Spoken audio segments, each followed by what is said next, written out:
Alhamdulillahirabbil alamin. Alhamdulillahilladzi anzala ala 'abdihil kitaba wa lam yaj'al lahu 'iwaja. Asyhadu an la ilaha illallah wa asyhadu anna Muhammadar Rasulullah. Allahumma shalli wa sallim wa barik ala Muhammadin wa ala alihi wa sahbihi faman tabi'ahum bi ihsanin ila yaumiddin. Faqala Allah ta'ala fil Qur'anil Karim, a'udzu billahi minasyaitonir rajim. Bismillahirrahmanirrahim. Wasari'u ila maghfiratin min rabbikum wa jannatin 'arduha as-samawati wal ardh u'iddat lil muttaqin. Jamaah Masjid Al-Hikmah yang mudah-mudahan dirahmati oleh Allah Subhanahu wa taala. Pada kesempatan ini saya masih melanjutkan yaitu hadis-hadis yang terdapat di dalam kitab Riyadhus Shalihin, yang sekarang ini yaitu menginjak pada bab yang ke-10, yaitu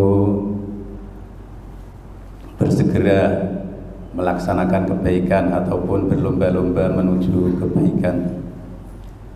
Jamaah rahimakumullah, sebelum menginjak kepada hadis, maka kita akan menyampaikan yaitu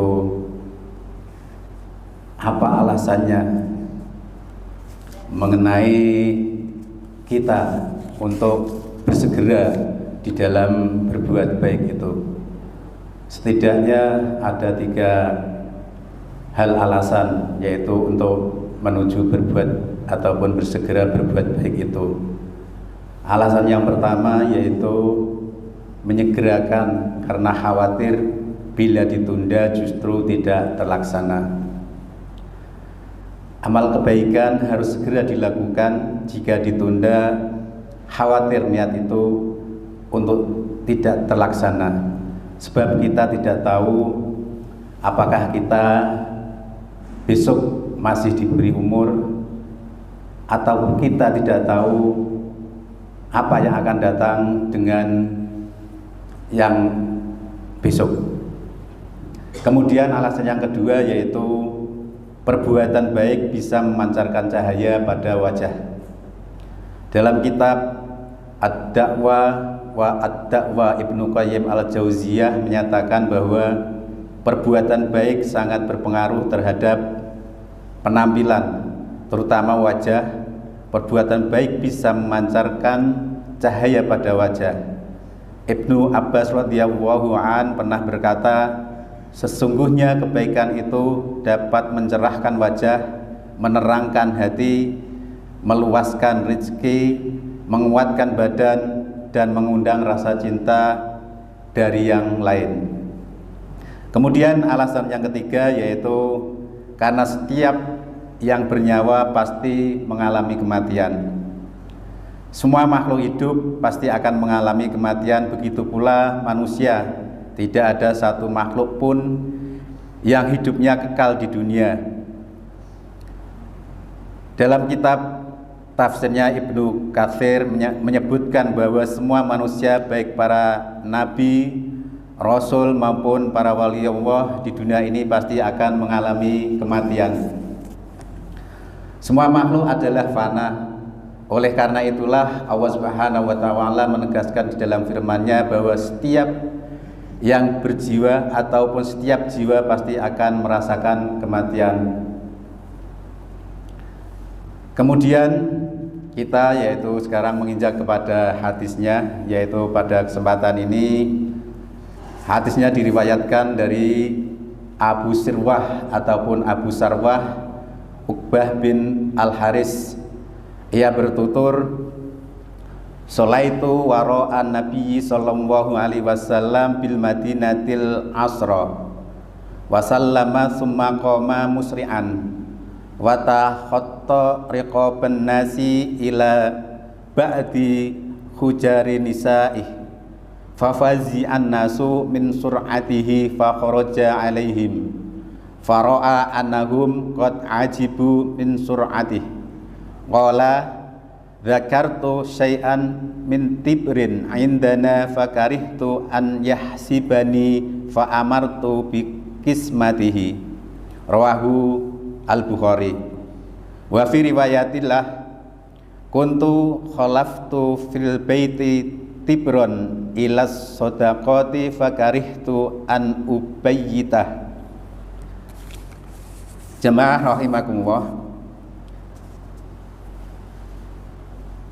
artinya yaitu dalam hadis ini sholaitu wara an-nabi sallallahu alaihi wasallam, aku sholat di belakang Nabi sallallahu alaihi wasallam. Suatu ketika yaitu di Madinah, kemudian beliau mengucapkan salam dan setelah itu beliau bergegas bangun melangkahi barisan ataupun pundak para sahabat menuju ke sebagian kamar istri beliau. Para sahabat terkejut dengan ketergesa-gesaan beliau. Selanjutnya beliau keluar menemui mereka. Beliau pun melihat mereka yang terheran oleh ketergesa-gesaannya tadi. Maka beliau bersabda, aku ingat sepotong emas milik kami dan aku tidak ingin terganggu olehnya, sehingga aku lalu memerintahkan supaya ia ataupun emas itu dibagi-bagikan. Hadis riwayat Al-Bukhari. Dan di hadis riwayat lain yang juga diriwayatkan oleh Al-Bukhari disebutkan, aku meninggalkan sepotong emas di rumah yang merupakan bagian dari sedekah dan aku tidak ingin menginapkannya di tempatku. Dari hadis tersebut terdapat beberapa kandungan. Yang pertama yaitu imam boleh berdiri setelah sholat tanpa bertasbih terlebih dahulu jika ada sesuatu yang mengganggu di dalam pikirannya. Kemudian kesibukan berpikir di dalam sholat tidak membatalkannya, hanya saja dikhawatirkan dapat menghilangkan kekhusyukannya ataupun mengurangi kekhusyukannya.